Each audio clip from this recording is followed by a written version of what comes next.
বিএডের 1.1.2 অর্থাৎ সেমিস্টার 1-এ যারা পরীক্ষা দিচ্ছ, তো তাদের জন্য 2 মার্কসের বেশ কিছু প্রশ্ন দিলাম। এটা হচ্ছে কোর্স তোমাদের 1.1.2। আচ্ছা, তো এক্ষেত্রে প্রশ্ন হচ্ছে শিক্ষার সমসুযোগের ধারণা কী? দেখো, এক্ষেত্রে অ্যান্সার হিসাবে তোমাদের এগুলো দিয়ে দিচ্ছি। নেক্সট হচ্ছে ব্যবহারযোগ্য সাক্ষরতা কাকে বলে? আনসারটা দিয়ে দিলাম। আচ্ছা, নেক্সট হচ্ছে স্বাধীন ভারতে সামাজিক শিক্ষা বা বয়স্ক শিক্ষার অগ্রগতি ধীর গতিতে এগোবার দুটো কারণ নির্দেশ করুন। তো এইভাবে দিলাম।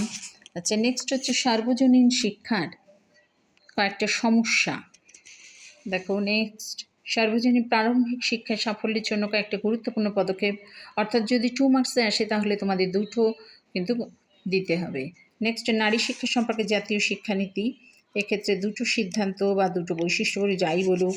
আচ্ছা, বয়স্ক শিক্ষা, তারপরে দেখো এক্ষেত্রে বয়স্ক শিক্ষা কী বা বয়স্ক শিক্ষার বৈশিষ্ট্য, এই প্রশ্নগুলো তোমাদের দিয়ে দিলাম। এগুলো তোমরা তৈরি করতে থাকো। এগুলো হচ্ছে শর্ট কোশ্চেন হিসাবে তোমাদের দিয়ে দিলাম। শিক্ষার সমানাধিকার বলতে কী বোঝায়? শিক্ষার যোগে সমতা বিধান সম্পর্কে জাতীয় শিক্ষানীতির দুটো গুরুত্বপূর্ণ সিদ্ধান্ত উল্লেখ করুন। সর্বজনীন প্রাথমিক শিক্ষা প্রধানত যে 3টি বিষয়ের উপর নির্ভর করে তাদের নাম বলুন। শিক্ষার গণতান্ত্রিকরণে দূরায়ত শিক্ষা কীরূপ সাহায্য করতে পারে, দুটো উদাহরণ দিন। আচ্ছা, শিক্ষার সুযোগ সকলের জন্য একই হওয়ার ক্ষেত্রে যে কোনো দুটো পথ দেখান। তো এইভাবেই তোমাদের এই ছোট প্রশ্নগুলো কিছু দিয়ে দিলাম, যাদের বই নেই তারা ক্ষেত্রে কিন্তু করতে পারবে।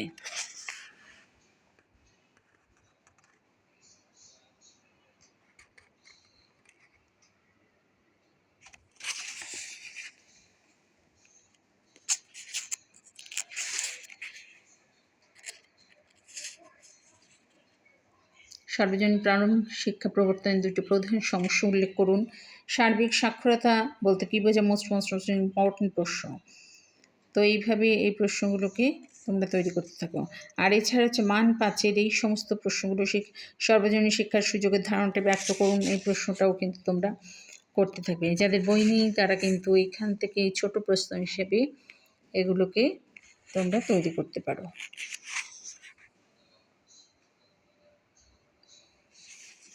এটা হচ্ছে সেমিস্টার 1-এর 1.1.2 কোর্স 1-এর প্রশ্নপত্র।